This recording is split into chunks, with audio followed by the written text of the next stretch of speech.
Hello guys. So in this video I'll show you how to get a villager in Lego Fortnite. So it's a very easy process. So all you have to do is just simply get the village square situated first, and then you will find that a lot of village people or a lot of normal people will automatically come to your village square over here. So when the villagers will appear near your village square over here, just simply build them few houses. So where you have to put an empty bed, because only then the villager will stay in your village. So all you have to do is build a house, then place a bed, and then make sure that you are not the owner of that bed. If you already have a bed in your village, make sure to add a new bed over here.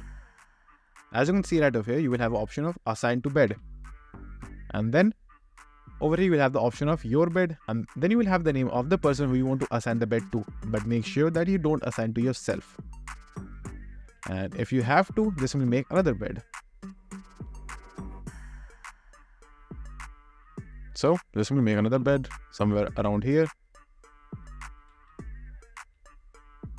and then assign that particular person over here on this bed. And just like that, the more villagers that will appear, just simply create more beds, and that will do it. So that's it, and thank you for watching, and do like, subscribe to our channel, and take care.